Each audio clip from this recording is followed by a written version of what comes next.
Alam mo, natatawa po kasi ako dito sa barko ng PCG. Alam mo, may napanood ako kanina na live from media sa ibang bansa, media sa ibang bansa ng sumakay din dun sa barko na kung saan barko ng Pilipinas. Alam mo, nagulat ako dun, pambihira. Yun sabi ko, wow lang, Ang lupit nyo, talagang hindi pa kayo naging satisfied na Philippine media lang ang isakay. Ngayon naman, isinakay nyo pa yung mga taga-ibang bansa para ma-witness ang piyesta sa San Juan. Alam niyo yung piyesta sa San Juan? Yung nagbabasaan ng tubig. Nakita niyo yon? Aba, sinama po ng Pilipinas yung taga-ibang bansa para po ma-witness yung basaan ng piyesta. Ang lupit talaga. O, panoorin natin to, Hindi, para makita natin, Oo, ito, pasok. Magandang gabi po, Luzon, Visayas at Mindanao. Pinagtulungang bombahin ng tubig ng dalawang barko ng China Nako ang isang naman. barko ng Philippine Coast Guard Aba sa naman. Baho de Masinloc o Panatag Shoal. Kasabay Ay, niyan nako. ang pagbugari ng tubig sa barko ng BIFAR ng isa pang barko ng China. Umabot pa yan sa banggaan at pagkasira ng barkong maghahatid dapat ng tulong Naku sa pa. mga mangingisdang Pilipino. Nakatutok si Marisol Abduraman. Mula kahapon, magkasamang lumayag ang barko ng BIFAR na BRP Dato Bangkaw at Nako! ang Philippine Coast Guard BRP Bagakay. Ang misyon nila, mag-maritime patrol sa may bandang Baho de Masinloc o Panatag Shoal at magbigay ng ayuda kasama ang diesel sa mga mangingisda sa lugar. Kaninang umaga, nakarating sa paligid ng Panatag Shoal, sinundan at sinubukang harangan sila ng magkasanib na puwersa ng China Coast Guard at China Militia Vessel. Bago mag-alas 10 ng umaga, narating ng Ayan, BRP Bangkaw at Bagakay sa may entrada. Mga taga San Juan tong mga Chinese na to, Tignan mo. Nakakatuwa lang, Ang laki-laki ng karagatan, nagsisiksikan sila. Siguro, ito lang ito, Ito, naisip ko lang, Pero naman, hindi naman po ganito ang Panginoon. Pero, sabi ko nga kung ako yung Diyos, dudungaw ako. Ba't pa sila nagsisiksikan dun?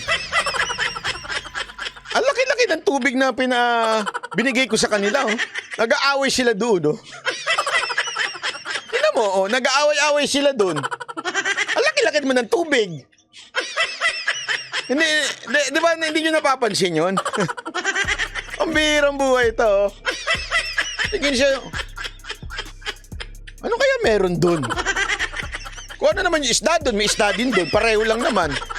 Ang bihira. Nakakatawa pa niyan. Alam mo, meron akong Australia ata to Parang na Australian news. Nakita ko, sinama pa nila yung mga taga-Australia. Yung mga taga-Australia naman, parang, wow, manghang-mangha. Uy, tubig, tubig. Nalalaman ko para kay mga tanga. Wala ba tubig sa inyo? Tuwan-tuwa kayo nagbabasaan ng tubig dyan. Pambihira, oo. Nag-aagawan kayo sa tubig. Hindi mo mauubos yan. Kahit araw-araw ka sumandok ng tubig at isda dyan, hindi mauubos yan. Ba't ba kayo nagsisiksikan sa isang pwesto? Sabi pa nga nito isa, bakit kasi lagi doon dumadaan? Hindi ko rin alam Ba't ba pinagpipilitan nila doon Ang dami-dami naman pwedeng pag-ikutan. Kailangan talaga magbanggaan sila Diba? ng Panatag Shoal. Nag-umpisa na sa pag-water cannon ang China Coast Guard. Pinuntirya nila ang Philippine Coast Guard at ang BRP. Ay, bombahin nyo na rin! Girahin nyo na rin! Hak ng tutsa, papayag ba kayo ng ganyan? Inaapi na tayong mga Pilipino! Tapunan nyo ng ihe o kaya ng tae nang matapos nyo yan. Sanay naman tayo sa ganyanan di ba? Bombahin nyo na yan! Bombahan na tayo!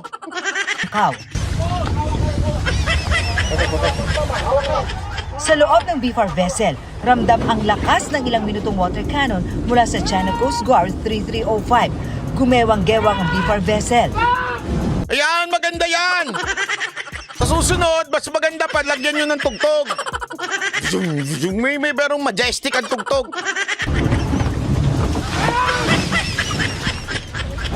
lumipat dito sa likod. Habang tuloy sa pag-water cannon, nagkabanggaan ang China Coast Guard at BFAR vessel. Alam mo, ako ginagawa ko lang biro ito pero sa totoo lang naaawa ako dito sa mga Coast Guard natin. Alam mo yung parang sa kanila yung mga pinuno natin, mga politiko natin, tinutulak to mga Coast Guard natin sa isang danger na alam mo yun, alam mo nang ang gaganyanin kayo Araw-araw nang nangyayari yan. Uulit-ulitin nyo pa rin.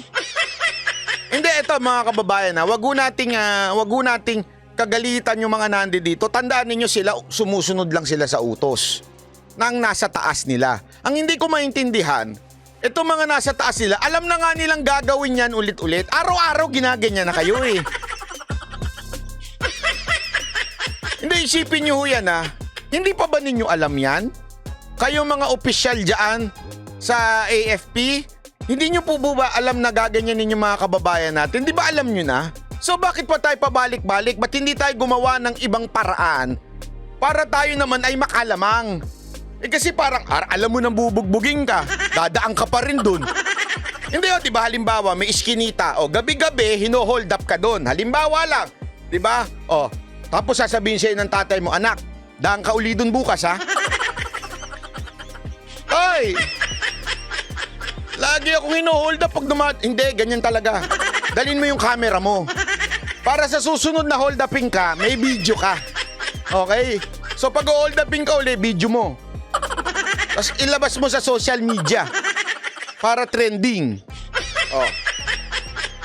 Paano yun tay? Di maubusan ako ng cellphone nito tsaka ng pera. Hindi, bukas bibigyan kita uli ng bago. Tapos daan ka uli doon. Tapos i-video mo uli. Ulit-ulitin mo yan mga 1 taon. Araw-araw mong gawin yan. Hindi, ako nagtatanong lang ako. Bakit tayo ganun kagago? Alam na nga natin ginagawa sa atin yung araw-araw. Gagawa, same thing lang paulit-ulit. Di ba? Paulit-ulit. Gagawin pa rin natin. Ba't hindi tayo gumawa ng ibang paraan? Yun lang ako. Doon lang ang tanong ko Simpleng-simple. Alam nyo nang ang gagawin sa inyo yan. Bakit araw-araw pa rin kayong gagawa ng ganyan? Ba't hindi tayo gumawa ng ibang paraan? Tama, mali. Di ba paano kung matuluyang lumubog yung tubig na? Mas maganda. Kasabihin ng mga politiko, di mas maganda. Mas masama ang China. Tama, mali. May punto ka doon, sir. May punto ka.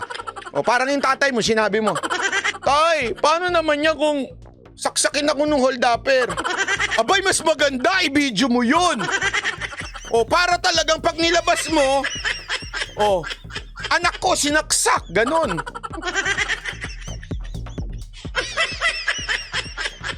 Di ba maganda yun, anak? Ayaw mo ba nun? Bayani ka, sinaksak ka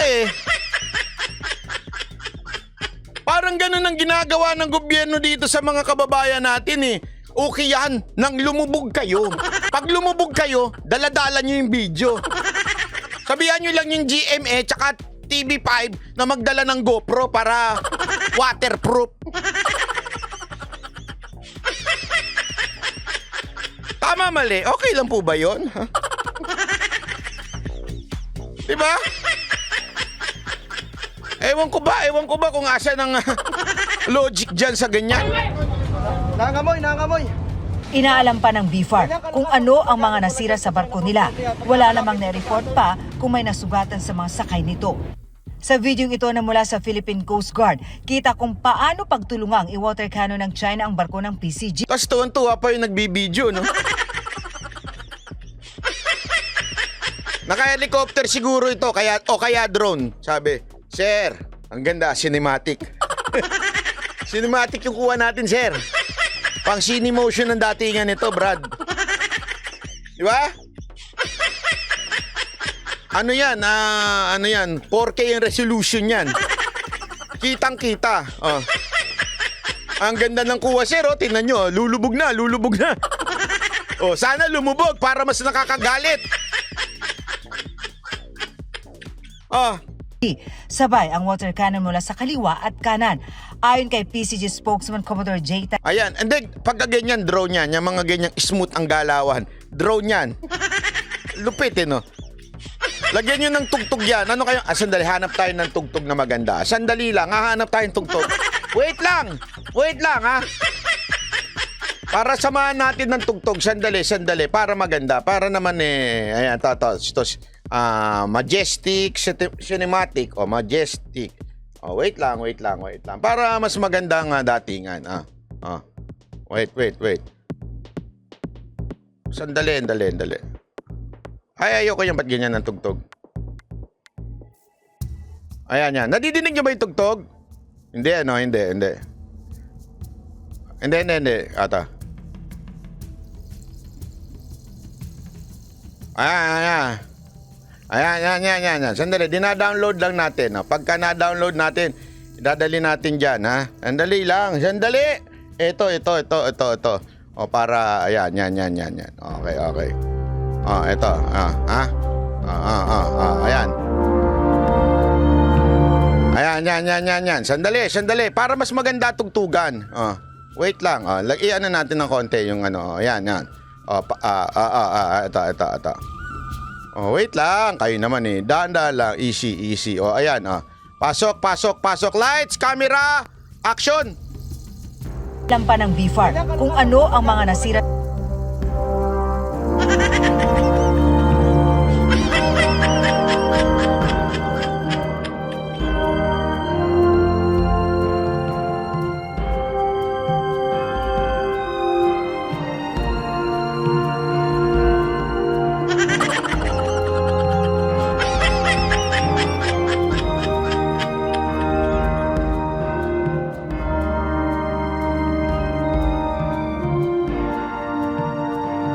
Laban!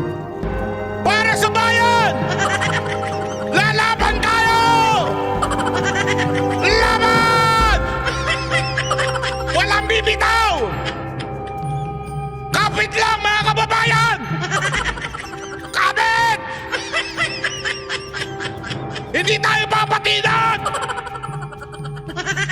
Sa mga inche! Lalaban tayo! Walang tubig na makakasupil sa atin! Ayan na! Kakapit lang tayo sa bayan! Laban! Ay, banay. Sandali. May nagsalita ng incheck. Ay ba? Hindi pala to incheck. Hindi pala to incheck. Ay, nako, grabe. Ang bihira kayo. Eto na, ano na naman sinasabi nito? May sinasabi na naman si Kuya. Coast Guard vessel. No? So this could be an escalation in that sense, and I relate this to bring back. Para sa GMA Integrated News, Marisol Abduraman. Sa susunod, GMA, dagyan din ng music. Hindi, totoo yan! Kung may music talaga, alam mo, malaking bagay na gagawa ng music sa sa mga sa mga ganyan drama. Andali. Hanap ba tayo ng kasi dapat yung matindi. Ay, wala eh. Ay, Goddess of the Sea title. Ayan. Yan. Andali. Ito. Mas maganda to. Iba tong tugtog naman na ito. Para naman sa iba. Ayan, andali. Wait lang, kayo talaga, sabi, para naman ito. Pasok ulit tayo, ha? Ayan, ito. Ito. Wait lang. Ito, mas maganda to. Ito, the best to. Sigurado ako, pasok na pasok to. Pasok to kay Cinemotion, ha? Pasok to kay Cinemotion, okay? Pasok.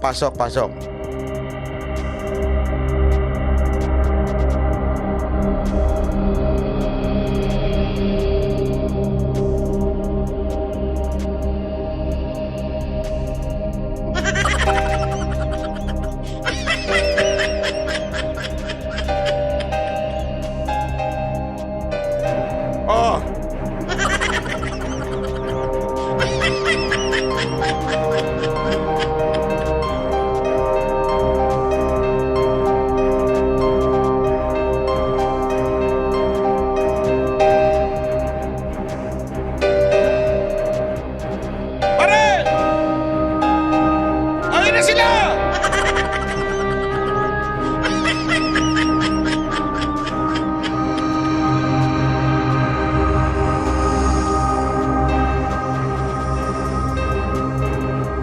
Kayo na!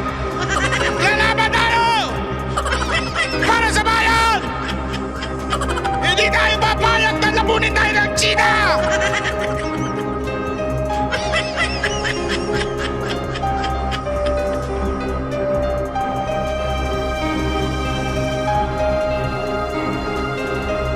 Ayan na!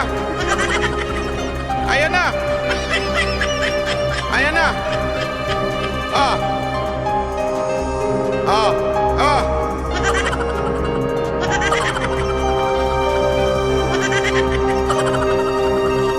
Grabe talaga oh! Grabe na yan oh! Grabe! Oh, grabe na! Naku po! Naku! Ayan na talaga, ayan na. Naku po, ayan na. Oo, ayan na, oo. Oh, ayan na. Oh. Ayun na, biglang. Audio. Hoy! Audio. Power Mix Audio. Audio. Ay, iba na pala. Power Mix Dali. Audio. Labo mo naman banat pa eh. Kasi comedy po ito eh. Itong maman to, comedy po eh. In that sense, I relate this to bring back Para sa GMA Integrated Ay nako, alam mo para lang sa mga sa mga kababayan natin hindi ko po ginagawang katatawanan itong pangyayari na to. Naiinis lang ho tayo kasi alam na ho natin araw-araw gaganyanin tayo ng China. Bakit ho ba hanggang ngayon ganun pa rin ang ginagawa natin? The same thing paulit-ulit, araw-araw, ganyan na lang. Alam nyo nang bobombahin eh. 'Di ba? Alam nyo nang bobombahin kayo ng tubig, bakit uulit-ulitin nyo pa rin? Ba't hindi kayo gumawa ng ibang paraan? Ano to? Kailangan bida-bida? Oh, tama si Diego Latigo. Sabi, bakit di gumamit ng chopper? Di ba? Nagagawa ngang gumamit ng drone eh. O which is, alam nyo ba, yung drone yung kanyang tagal ng baterya, hindi nga ho tumatagal ng 30 minutes to 1 hour yun eh. Oh. Bakit? Yung hindi kayo mag-helicopter. Kailangan talaga dun sa tubig dumaan. Yun nga. Ito nga ang punto ko dito. Kasi gusto ng drama. Kung gusto nyo pala ng drama, lagyan nyo ng music. Hindi, alam mo ako, ganito ako pag nanonood ako ng horror. Sino dito nanonood ng horror? Di ba pag nanonood kayo ng horror, paano pag malapit na yung multo? Di ba? Minsan yung iba tinatakpan yung TV. Kaya ganun, sinisilip-silip, pinipinta-pinta. Ano to? Parang bakarat lang eh. Pinipinta-pinta pa yung multo eh. Di ba ganun? Bakarat ba yan? Ano ba yan? Banker ba yan o player? Di ba ganun eh? O pag nanonood ka ng multo, alam mo, sikreto? Patayin mo yung music. Patayin mo yung audio, hindi na nakakatakot. Oo. Walang biro. Huwag mong takpan. Panuorin mo. Patayin mo lang yung audio. Tingnan mo, mawawala na yung takot mo. O, sabi nga ni Nolly G, ba't di gumante? Kung gumante, di hindi maganda yung kwento. Diba? Pag gumanti sila, wala na yung istorya na tayo yung inaapi.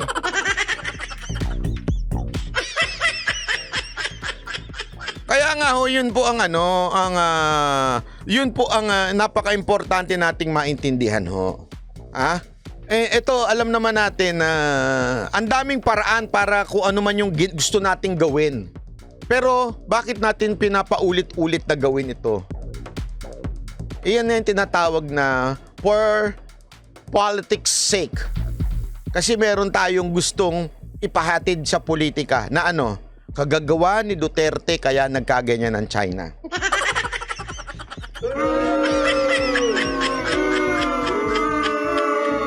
Yan naman po talaga yan eh. Ang punot dulo niyan, kasalanan ni Duterte bakit nagkaganyan. Kailangan palalain ng sitwasyon, kailangan palalain para ang dating talaga inaapi tayo ng China. Sino may kasalanan? Si Duterte. Bakit? Kasi mabait siya sa China. Tama, mali. Tapos paulit-ulit araw-araw sa social media yung commercial na Province of China. Yan ang gusto ni Duterte sa atin eh. Si Mike Tae, yan ang lagi niyang propaganda eh. Si Mike Tae, lagi niya sinasabi yan eh. Ano sinasabi niya? Di ba si Duterte gusto niya maano tayo sa probinsya tayo ng China? Alam mo ito si Mike Tae, pagka nagsasalita ito, para to sinasapian ng demonyo eh.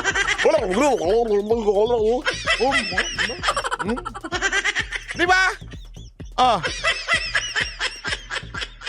Para saan yan? Optics. Correct kayo. Para saan sa optics yan? Eto kasi yan eh.